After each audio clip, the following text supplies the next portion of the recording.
My name is Les Vail. I'm the President and CEO of the Gloucester County Chamber of Commerce, and it's my pleasure to be your Master of Ceremonies for this evening. And I want to welcome you to the 2017 Industry Summit presented by the Retail Hospitality Tourism Talent Network of South Jersey here at Stockton University. I am currently the chair of the TIP, Targeted Industry Partnership, for the Delaware Valley region, and we have contributed to the organization's mission by helping to build partnerships. And building the partnerships is such a strong part of what we are looking for the business community to do here. To gather the industry, to drive economic development through workforce development initiatives. I'm excited to be here today to show our continued support to the Talent Network. And on behalf of the Talent Network's director, Stacy Forman, her staff, the New Jersey Department of Labor and Workforce Development, Stockton University, I would like to thank you for joining us. But as I said in the other room, I'd like to ask everybody to give Stacy and her staff a round of applause because they just do an amazing job. I mean, they truly go above and beyond each and every day to help the community here, to find jobs, to work with the business community as well as the community at large. You know, we'd like to begin with a brief presentation on the Talent Network and the Target Industry Partnerships. For those of you who have partnered with our organization and who have attended our quarterly meetings, you know, we thank you for your continued support. Can I ask those of you who have been to our quarterly meetings, raise your hand? For those of you who this is your first time being here, we'd like to thank you, and we hope we can make you a little bit more familiar with what the Target Industry Partnerships are doing. Those of you who are here for the first time, raise your hand. Stacy, Nadia, walk around, get their cards. Make sure we don't let them leave. But, you know, I think you're going to be in for an interesting afternoon. You're going to learn a little bit what the Talent Network is about and what they are doing to help drive jobs throughout the southern part of New Jersey here. But I'd like to introduce Stacy Forman. Stacy Forman is Director of the Retail Hospitality and Tourism Talent Network of South Jersey. She is responsible for gathering industry intelligence related to skills, competency, and certifications preferred by businesses to advise public workforce investments. Stacy brings over a decade of workforce development experience to this role. She previously worked as the Atlantic County Workforce Development Board as a contract administrator for WIOA, WFNJ, and Title II literacy programs. Under her direction, the Talent Network has extended its scope to include programs and curriculum development. She has a bachelor's degree in communications from Rowan University and a bachelor's degree in elementary education from Stockton University. She is a certified teacher and is currently pursuing her master's in instructional technology. I'd like to invite Stacy to come up to the stage here.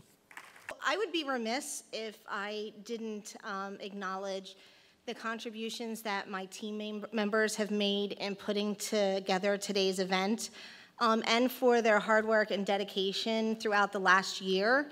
In assisting the Talent Network in developing employer-driven initiatives, really getting out there in the community, getting their hands dirty and getting involved. And so I would like to just publicly acknowledge them very quickly, and then we'll move on with the program. So I don't know if Lauren's here.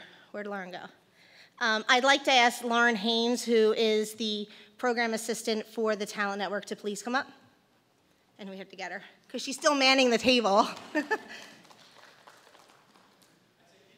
There we go.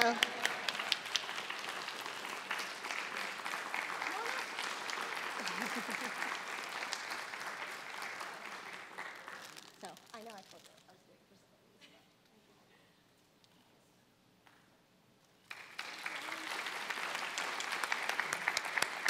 And the newest addition to our team, and extremely valuable and been a great asset, our program coordinator, Nadia Rivera.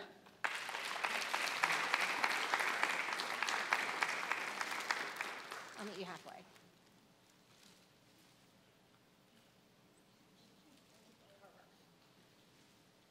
All right, so we're gathered here today to share our experiences and for you to share your insight and expertise as industry professionals on the types of skills and competencies that you're looking for in your existing and future workforce, and also to give us a little bit of insight on where you think your industry is going, the trends and innovations that are occurring in industry, so that we can better prepare a workforce for you. So we have what are called targeted industry partnerships. They are groups that get together on a quarterly basis made up of industry professionals, educators, human resource professionals, community-based organizations, and we do exactly what we were just talking about. We gather your industry intelligence so that we can create programs that allow you to hire new employees that are highly skilled and qualified for those jobs, allow you to train your existing employees and give them the skills and competencies that allow them to create career pathways and advance within your organization. And we're also helping those individuals grow through economic mobility, which I think is so critical in the communities that we work and live in.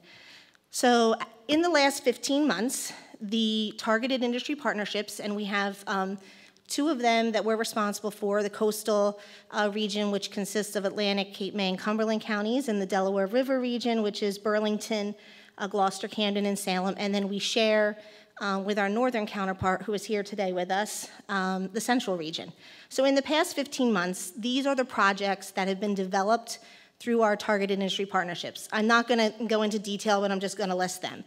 A beverage tourism career pathways program, retail information awareness professional certification program, a J-1 visa workforce solution project, a workforce transportation solution project for Cape May County, a youth opportunity collaborative in hospitality, industry crosswalks to advanced manufacturing, finance, and transportation logistics and distribution, an e-commerce project, an online adult high school program, a game-based learning customer service skills training program. We've worked on a small business cooperative, a supermarket apprenticeship model, digital literacy for mature workers, a server certification program, and a seamless employment project. So in 15 months, these are the projects that have been born from our targeted industry partnerships.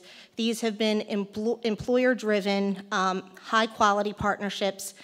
These projects are under consideration by the Department of Labor. Some of them are in the process of being executed. But what an incredible opportunity to grow our future workforce by doing this kind of work. And so I would like to thank all of you in the room for your continued support. Thank you. So I'm going to ask that was really all that I have for tonight. I want us to spend the time listening to the panelists and getting to the workshops. And if you're interested in partnering and you have project ideas or you're dealing with workforce challenges, please see either myself or Nadia and Lauren. We can connect you with the resources and community assets that are out there. Thank you so much for joining us.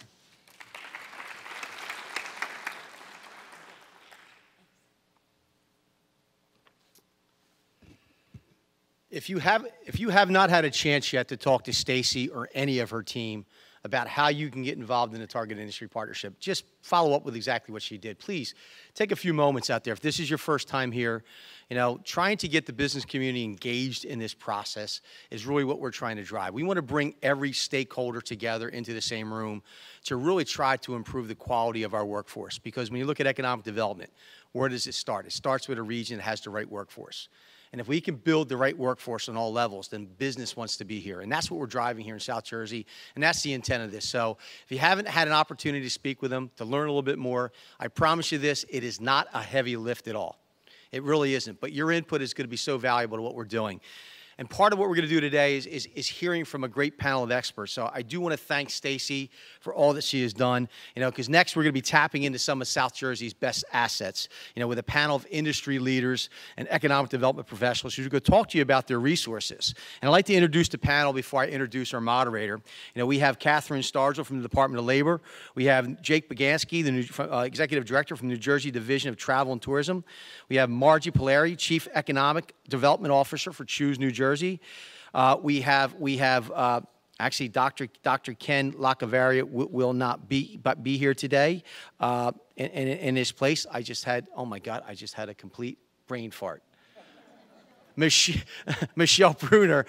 You just have, all of a sudden, I've known Michelle for years, and I just had a complete brain fart. Michelle Bruner, economic development for the township of Mantua, who really was the driving force behind the fossil park there in Mantua. And then we have Howard Kyle from the Atlantic County Chief of Staff, Atlantic County Economic Development Alliance. So if I could ask our panelists to come up.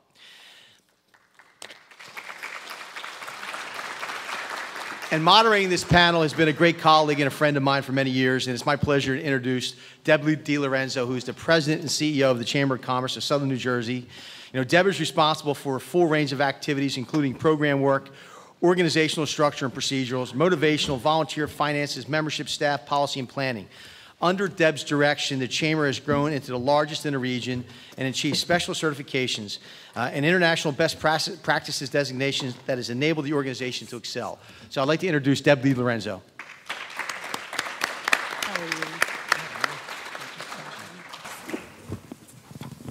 The Chamber of Commerce Southern New Jersey is proud to serve as a sponsor for today's event, and it's a pleasure for me to moderate our panel discussion on South Jersey's assets, and I thank you all for attending.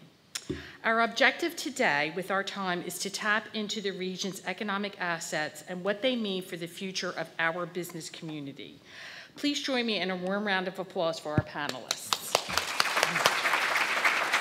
By the way, as Les mentioned, Dr. Lacavero was not able to be with us, as Dr. Fichtner is also unable to be with us. However, we are really fortunate to have Michelle Bruner and Catherine Stargell in place of them. So ladies, thank you so much for being here. Catherine, Jake, Margie, Michelle, and Howard, thank you for taking the time out of your busy schedules to participate on the panel. And again, we're very fortunate to feature some of the region's top industry leaders and economic development experts today. So what I'm going to do is just give a brief bio of all five, and then I'm going to get into a series of questions. And then once the questions are all answered, we're going to open the floor to questions for you. So our first panelist is Catherine Stargell, Esquire, Deputy Commissioner of the New Jersey Department of Labor and Workforce Development. Catherine was named to this position in October of 2016, but has been with the department since 2012. In her current role, she oversees many of the department's program areas, including research and information, income security, labor standards, and safety enforcement. Our second panelist today is Jake Buganski. Jake was recently appointed Executive Director of the New Jersey Division of Travel and Tourism. In this role, he is charged with leading and promoting New Jersey's $44.1 billion travel and tourism industry. Jake is responsible for the state's travel trade development, tourism product development, visitor welcome services, and tourism industry outreach program. Our next panelist is Margie Polari, Chief Economic Development Officer with Choose New Jersey, Inc., an independently funded organization whose mission is to encourage and nurture economic growth throughout New Jersey with a focus on urban centers. She is responsible for overseeing all lead generation and business development activities, including prospect management. Prior to joining Choose, Margie served for more than 25 years at the New Jersey EDA.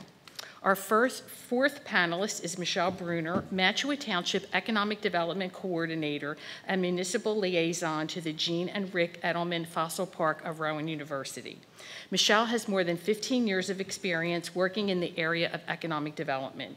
She began working with Dr. Lacavera, the founding dean of the School of Earth and Environment at Rowan and the director of the Gene and Rick Edelman Fossil Park back in 2012 to explore ways to protect and secure the redevelopment project site in Mantua Township for future science and educational purposes. Their work has allowed for thousands of fossils to be recovered from the quarry. And our final panelist today has more than 30 years of experience in the area of public policy and public administration. Howard Kyle currently serves as the Chief of Staff to Atlantic County Executive Dennis Levinson.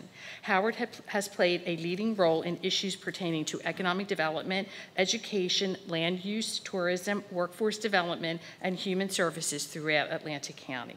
Let's give our panelists another round of applause before getting started. And on a personal note, I've had the opportunity and pleasure to work with each of these fine public servants, and I'm really happy to have them all together on this panel. Okay, so now panelists, this is for you. We have 4 minutes to spend on each topic. So I will direct a question to one of you, then you'll answer it, and then hopefully there's time left over of that 4 minutes so the other panelists can join in. And for time's sake, we'll hold all questions from the audience until all of our questions have been answered. Okay, Catherine. Sure. You are up first, young lady. All right. So we have heard a lot about New Jersey's goal to increase the number of adults in the state who have earned an industry-valued credential or degree known as 65 by 2025. Can you talk to us about what this means to the business owners and managers in the room? In other words, how will it benefit our guests here? Well, thank you very much, Deborah. I'm wondering if Aaron asked you to start off with that question, because certainly 65 by 2025 is on his mind every minute of every day right now. The governor was kind enough to see the value in this initiative that is a collaboration between Labor, the Department of Education, as well as the Office of Secretary of Higher Ed, and all of our partners to increase, really, the value of our workforce. I mean, that's the bottom line. Presently, New Jersey has 50% of all adults with post-secondary credentials or degree in the state. How much more valuable would we be to existing companies in the state, as well as attracting businesses to New Jersey, if we could really say with all confidence 65% of our adult population, they're trained, they're educated. And we are about the 40th state to adopt a credential attainment goal, and some folks thought that maybe we should not, maybe we didn't need to, because you've probably all heard that New Jersey is, you know, a highly educated workforce. But guess what? We stay in front of the curve, above the curve, by continuing to have our workforce educated and trained. And some of the things that we are requiring of programs that will fall under this initiative in the future is that any occupational credential, I'm looking at the Camden County Workforce Development Board Director, our training requirement is that these credentials, occupational training credentials, actually have college credits attached to them.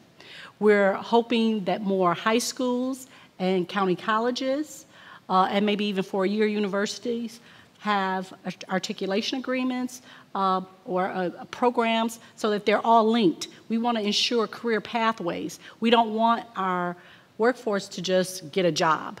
We want them to start, maybe get a job, then get some training that maybe is tied to college credit so that they can advance in their companies, in the industry, because all of that pushes our economy forward. And so we're very excited. We're about to have, if I could put a plug in, a summit in September. I'm hesitant to give the date at this time because it's changed recently, I think. But we really want to bring all of our business partners, our education partners, our faith-based and community organization partners together so that we can all move forward in pushing this initiative. Honestly, if your neighbors become more educated, guess what? They're moving along in their careers, they're fixing up their houses, the businesses they work for are thriving. It helps all of us. It only makes good business sense. And if we can help individuals, you know, progress in their careers and have sustainable wages, it's great business. Thank you, Catherine. Anybody else on the panel want to provide any input on this?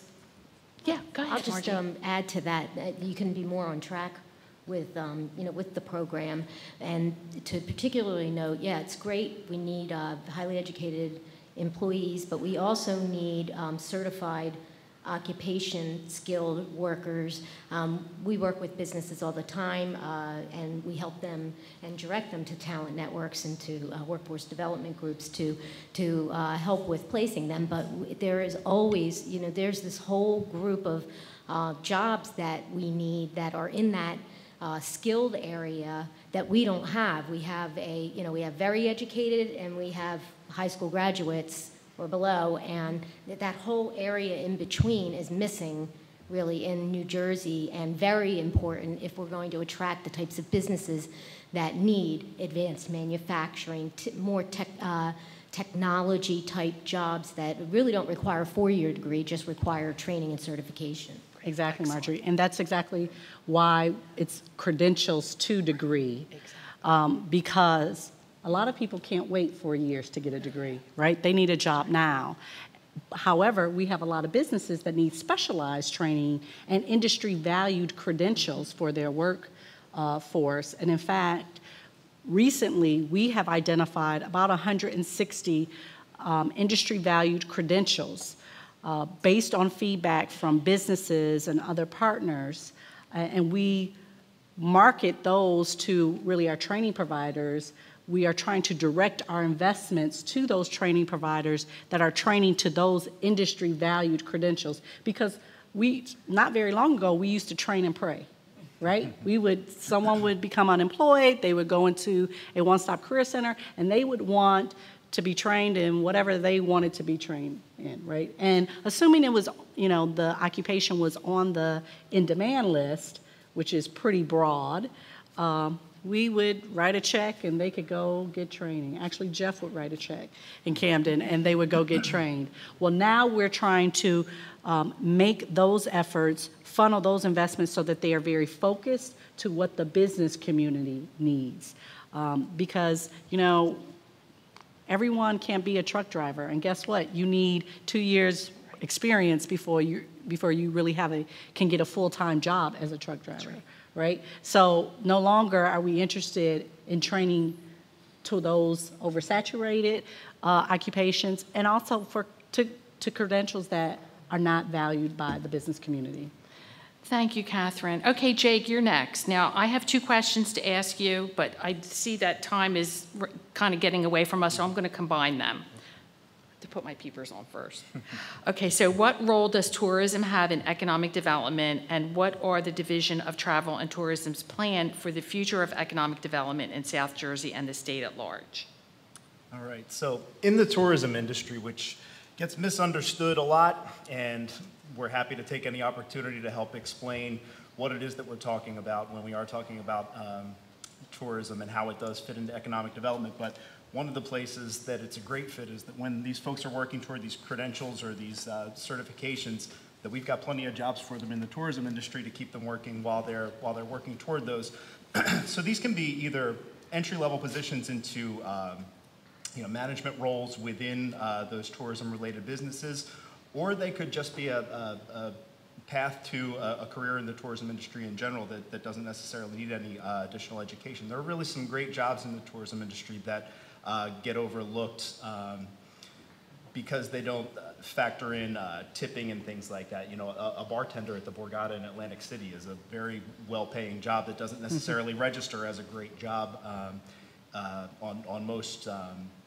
in most studies, but we really have a lot to talk about when it comes to where tourism fits into economic development. So tourism really is the front door to economic development. Anytime anybody experiences an area for the first time, they're experiencing the tourism industry, and the tourism industry is what creates the identity for any given region. So whether it's folks visiting in the traditional sense of tourism, or whether it's somebody who's looking to relocate a business to the area, or whether it's a worker who is potentially considering a move to the area for work, they're all experiencing the tourism industry the first time that they're here. So really having a strong identity, a strong tourism industry, a welcoming place is so important to every other aspect of the economy. So like Deb mentioned, tourism is a $44.1 billion industry in the state.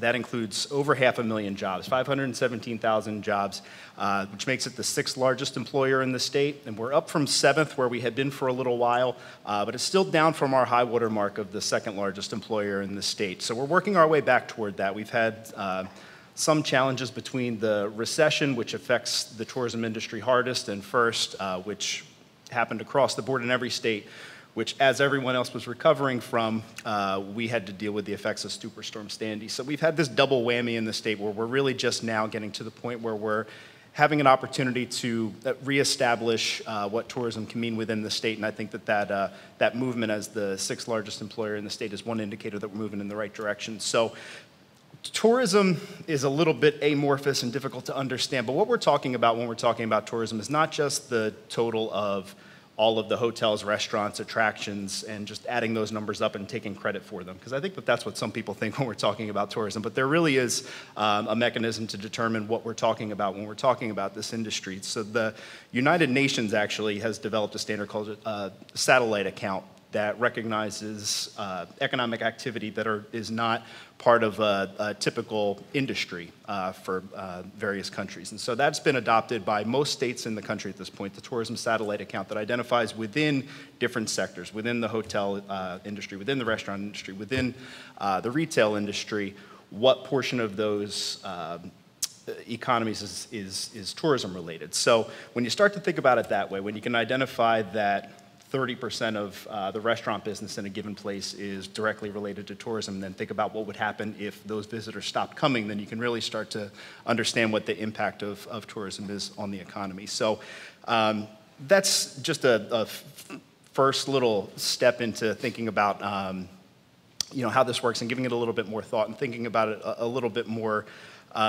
in depth than I think we have here in the past. But just to wrap all that up, there was a woman named Mara Gast who runs the Irvine, Texas Convention and Visitors Bureau. She just joined us last week for the 6th of 6 workshops that we did throughout the state as part of a program called Destination Next, which is one of the programs that we're working on for the future of tourism in the state. And that really identifies how well developed the state is in terms of the tourism assets that we have, and also how much buy-in we have in the community for tourism. So Mara was pinch hitting for the standard facilitator that we have, but we were glad to have her because she came up with this destination management cycle that has really become a really valuable tool for us in the industry because it really articulates where tourism fits into economic development. So it starts when you build a place that people want to visit, you have a place where people want to live. When you have a place where people want to live, you have a place where people want to work. When you have a place where people want to work, you have a place where business needs to be. When you have a place where business needs to be, you have a place that people want to visit. So you can see that you can kind of enter that cycle at any point, but tourism is always going to play a role, and you're always going to be working toward that end goal of really creating a great place to live, work, and play, and tourism is what creates that identity. Thank you, Jake. Does anybody want to comment? Howard? Yeah, just in Atlantic County, I just want to build on what he's saying. In Atlantic County, we've identified tourism as one of our 5 strategic industries. And what we've realized is that tourism in and of itself is important to our economy. It's a $6.8 billion industry in Atlantic County. We're the only, I think Cape May is 6.2. We're the largest tourism economy in the state right now. And the challenge is that tourism in and of itself is not enough to really sustain and move the economy. It's important. I don't want to downplay it. We want to sponsor it and we want to build it. But tourism, to really get the maximum value out of it, has to be integrated into an overall economic strategy. So you can actually build upon that. Just a little statistic. In 1976, the per capita income in Atlantic County was, median income in Atlantic County was $7,492, which was 95% of the state median income. In 2016, it was way down to 73% of the state income. And even though we had one of the largest tourism economies, the reason is that we lost the economic diversity that we used to have prior to casinos. When we had Schulten Industries here, Lennox China, Prudential Insurance had a major corporate office here. The Western section, Wheaton Industries, Patriot Windows, Whitehall Labs, all of those are gone. And we're left largely with the tourism industry. When our economic consultant came in and he looked at Atlantic County, he found that we had a dangerous over-reliance on one sector of the economy, and he really counseled us to expand that. And that's where we're putting a lot of our efforts into diversifying the economy and incorporating tourism into that. And Howard, you're going to address that when I come to you for your question. Okay, very good. Okay, very good. Margie, you're next up. What initiatives are in the works to keep New Jersey's businesses, current businesses here in New Jersey? Okay, as you may know, or I'll explain it, Choose New Jersey is part of what's called a Partnership for Action. It's run by the Lieutenant Governor of the state, Kim Godogno, and under her is Choose New Jersey in the business attraction and marketing side. We have we have the Business Action Center, who's focused on business retention and business advocacy. Lauren Moore is here. He used to run the Business Action Center, and now he's with Atlantic County, so lucky for them.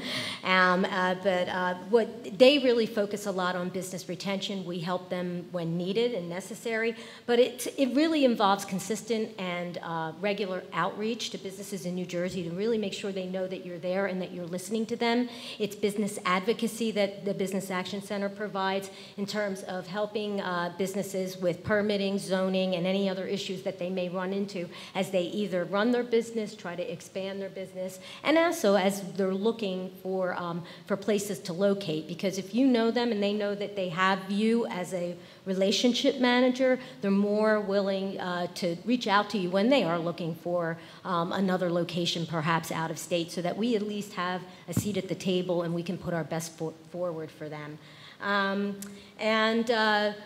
So in addition to that, there have been several initiatives over the past few years that have been instituted. One of them is a single sales factor, which is a reform of the allocation of corporate business tax and how you look at that. And what it really did is lowered corporate business tax for a lot of businesses in the state of New Jersey. So that helped a little bit. And also, too, the Grow New Jersey program. It's a tax incentive program that has been in effect since 2013. I believe they have over 200 applications approved, over $3 billion worth of tax incentives. And the great news about that program for South Jersey is that the 8 southern counties are able to have a boost in the scoring formula, so they'll actually receive more, recognizing that we need to focus on our southern part of the state and make sure we grow businesses there.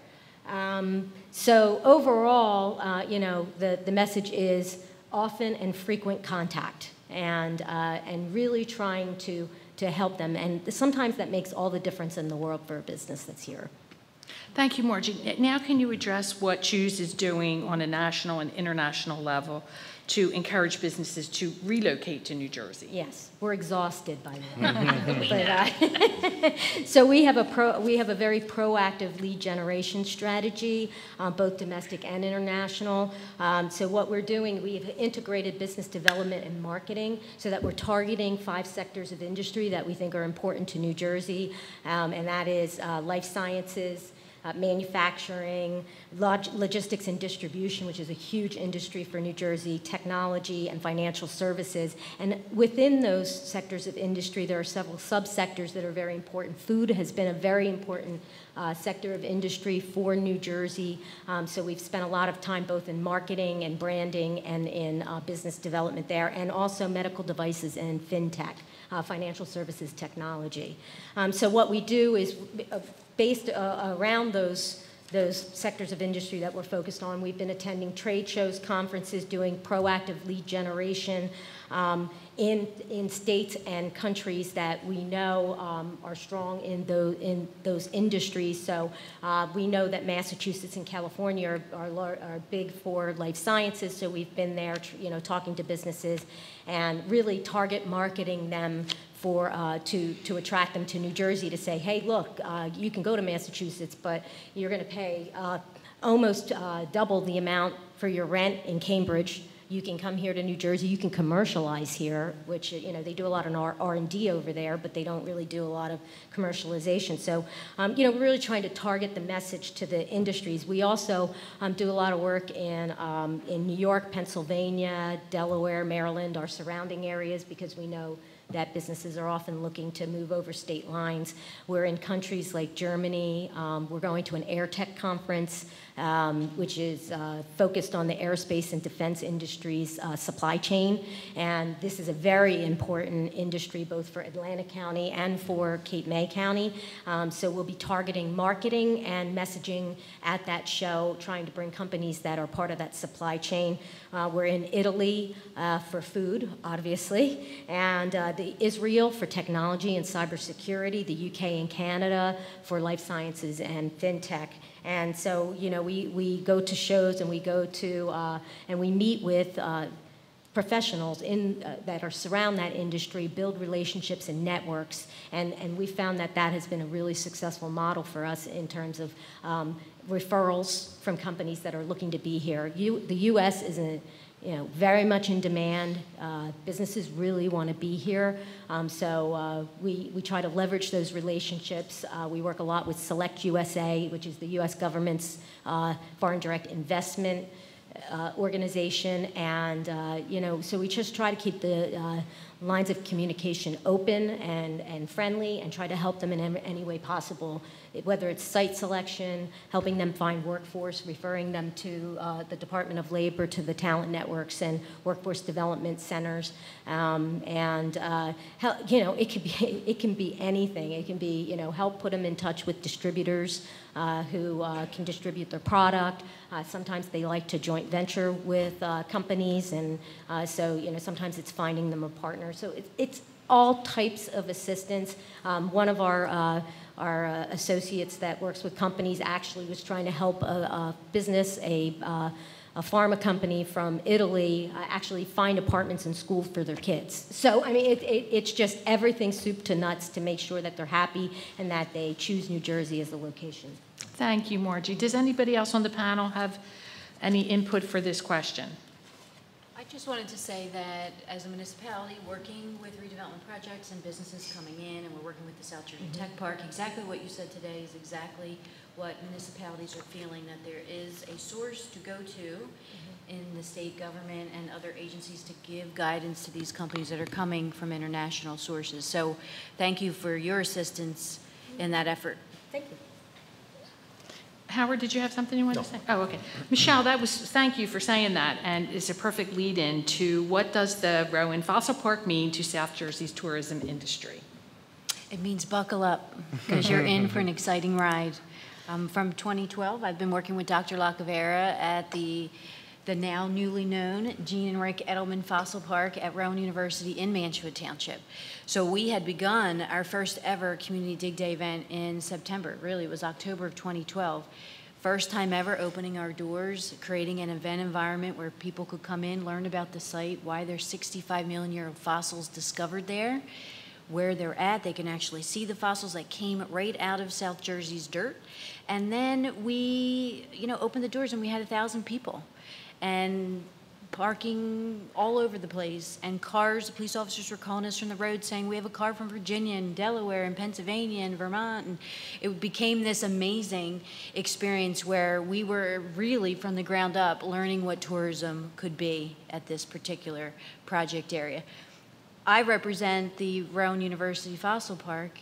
Again, with the $25 million donation from the Edelman family, it's now the Gene and Rick Edelman Fossil Park at Rowan University. So we're excited about what's coming.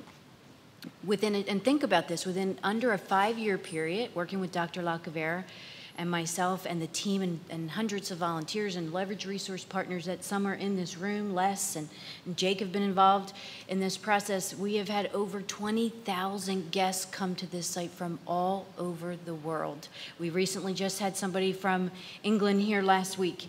He took his vacation to come in to experience the fossil park for the week, had to go to a hotel to stay, had to eat in our restaurants, had to visit our stores. So truly from the bottom of my heart and our efforts in economic development with Rowan University as the lead scientific educator at this site, we are making an economic development and tourist impact even now. But what's coming? $25 million project bringing a museum, facilities, restaurants, cafe, educational classrooms, campground, nature trails, you name it. We are in the thick of it right now developing this concept with Rowan University to allow this amazing experience to occur for all of you. So if you haven't heard about the Fossil Park, I left a brochure over there that you can certainly grab.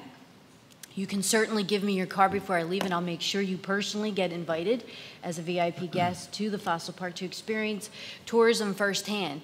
Some of the panels have already talked about how tourism is not just tourism. It impacts the economy, and you have to have a larger, broader approach for it. Rowan University is currently in the thick of it right now doing a marketing and feasibility study on the Edelman Fossil Park, the new facility, how big should it be, what is our draw, the impact in the region, the impact in the state, the impact in the United States, and the global impact. This will, in fact, be a destination for the world, the only site in the world at this time that has access to to when the time period of the dinosaurs went extinct. It's amazing. I could sit here and talk to you for hours about it, but I just wanted to let you know on behalf of Dr. Lacavera, Dr. Ullman, Dr. Vogel, all of our team of folks that represent the Fossil Park, President Ali Hushman from Rowan University, we are excited. We are here to provide you this amazing experience, and we are ready to pump up the economy. So thank you for your time today. Michelle, that's great. Just real quick, what's the timeline? Any ideas for when the, I guess, visitor center will be online for people to use? Yes, we hope that construction will start within a 3-year period, and that's basically, there is an internal timeline with the donation that was received by the university. So the goal is that by the end of this summer, early September, that the marketing feasibility study results will be available for the Rowan University Board of Trustees. That will then dictate additional meetings, additional conversation about actually developing the conceptual plans for the project. Excellent. Anybody on the panel want to say, do you have anything to say about the Fossil Park? I just wanted to add that, in tourism right now, product development is really the name of the game. For years, the way that people approached tourism was to try to fill up hotel rooms. They did that with meetings and conventions, and the traditional destinations are what drew people. This is the type of thing that needs to be happening now because people are looking for new experiences, authentic experiences, even within traditional tourism destinations. People have been there and done that, so they need something new and exciting to compel them to come to a place. So, I mean, we're very lucky that these dinosaurs decided to die here because you can't build this just anywhere. But this is a great example of developing a tourism product that really is going to draw people from all over the world. And just to add to that, the Township of Mansfield worked with Rowan University to transfer the acquisition of the property to the university, and that was only January of 2016. So from 2012 to 2016 till today, so under 5 years, we're getting ready to have our 6th annual Community Dig Day event. It draws in 2,500 guests, and only because that's how much we can fit in one small 65-acre parcel with minimal parking. We have thousands that are on the waiting list for school tour digs that we offer the local school districts that come out of state and state. And when we put up the Community Dig Day event, it sells out in under 10 minutes. So we know the thirst and hunger are there. We know that this site will draw not only all the industries that you're talking about today, hotels, restaurants, retail, you name it. And so remember, too, that 4-year period, it was on a $0 budget. It was just through the love and support of our Leverage Resource team members. So now we have Rowan University, $25 million, a lot of fun that's coming our way, a lot of studies. We're going to do this well, we're going to do it right, and you guys will all benefit as members of our community. Thanks, Michelle. Good luck with that. Congratulations. Okay, Howard, we do have a 3-part question for you, but it looks like we're running out of time. So I'm going to take the purview of the moderator and ask you to speak about the last question, and that's Atlantic County's economic development strategy. Can you share with our audience what's going on? Up into one. Beautiful. Right. We had started out about 3 years ago on an effort to actually revamp the entire economy of Atlantic County because we realized that we were having some issues, as you know. The conventional wisdom is that Atlantic County, which was leading the nation in home foreclosures, high unemployment, high underemployment, a lot of challenges. The conventional wisdom was that this was occurring because of something Atlantic City did or didn't do. All the blame was being placed on Atlantic City, and that, quite frankly, was a bit unfair. The reality was that we were experiencing the economic challenges that we were experiencing simply because we failed to diversify the economy. And we had to go back and start off a pattern of trying to correct that. In the course of doing that, we retained a consultant, Angelo Economics, very nationally recognized firm, and they compiled the Atlantic County Economic Development Strategy, and we've been in the process of implementing that. One of the things that was lacking in Atlantic County was an entity to take a leading role in economic development. And the Atlantic County Economic Alliance was created a little over a year ago, specifically for that purpose. So for the first time in Atlantic County, we have an entity solely and singularly focused on retaining businesses here, growing businesses here, and most important, attracting new businesses here. As was mentioned, we retained Lauren Moore to be our executive director. We had almost a year-long search before we arrived with Lauren, and he turned out to be the optimal candidate, largely because of his familiarity with all the state incentive programs and also the fact that he had served as planning director in Atlantic County prior to that in the 1990s. In all, we identified 5 strategic industries. As I mentioned, the traditional one of tourism and hospitality, that's one. The second one is aviation and avionics, very important industry. I'll try to get back to that real quickly. Light manufacturing, specialty manufacturing, entrepreneurship, and life sciences. The area that our consultants said offered the most opportunity in the shortest period of time was in the realm of aviation. As you know, we've been working with Stockton University and forming the Stockton Aviation Research and Technology Park. The first building of that is under construction right now. We've retained a leasing consultant to help us fill that building. We're getting very strong interest from people in the aviation community. And our purpose in building that, the county took a leading role by underwriting the debt on that building. And the reason we did that is we know we had to change the status quo. We had to get a new industry going. And our goal is not to build a research park as an end in itself. We don't see that as the end. Our goal is to get an aviation industry going in Atlantic County. And to that end, we're working with the South Jersey Transportation Authority on getting a maintenance and repair operation out of the airport. Talk about economic development assets. The airport is probably the most underused economic development asset in the county. The real economic development potential of the airport is not so much in passenger transportation. That's a long way from getting to where it should be, but in using it as a maintenance and repair base for airlines and air cargo.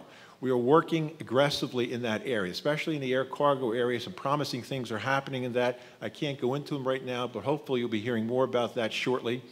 The maintenance and repair operation ties into what you were talking about certified training earlier. When people look at the airport, they realize that it is a tremendous asset in that it has a 10,000-foot runway. Planes coming in with thruster problems or flap problems need the extra space, and also larger aircraft, such as the 777s that are coming on, need a longer runway, and existing repair operations don't have that. Number 2, very easy to get in and out of the Atlantic City Airport. Number 3, very inexpensive to get in and out of the Atlantic City Airport. Number 4, in airline terms, the airport is right next door. Philadelphia, LaGuardia, New York, Baltimore, Washington. Airline terms, it's a 30-minute flight. That's really conveniently located. The challenge is, challenge number 1, you talk to a company that specializes in this, they like the area, they see the promise here, they have jobs that are in a demand occupation, airframe and power plant mechanics, 18-month certification program, can start out at $45,000 and more, and within a few years be up to the $100,000 range, right? The difficulty is we don't have the workforce here. What we're trying to do right now is working aggressively with Atlantic Cape Community College to start a program to train aircraft mechanics. And that's moving, and that's advancing very quickly. Do I have more time, or You have 0. You're out of time. But you did a great job. Thank you. Okay, only so that we can stay on time for the panels that succeed us. Let's have a round of applause for our group. We have a couple of minutes for questions, and Nadia has a mic. So if you have a question, please raise your hand and wait for the mic. Actually, one final thing. We have no questions. Can I just say one final thing? Yes. Required reading. South Jersey Economic Review, Dr. Oliver Cook. He doesn't happen to be here today, is he? No? Atlantic City, the Atlantic City's redevelopment, digging out from the lost decade. Really important what he outlines in there. He outlines some of what we said here about diversification and so forth. Really good reading. We get it online, and I think you should look at Dr. Cook a little more carefully in the future. Howard, where can everyone get that online? At the county's website? You can get it if you just do South Jersey Economic Review. Okay. It'll take you to that link. Okay. Last call for questions. Thank you, guys. You did a wonderful job. Thank you so much. This concludes the first panel for today's event.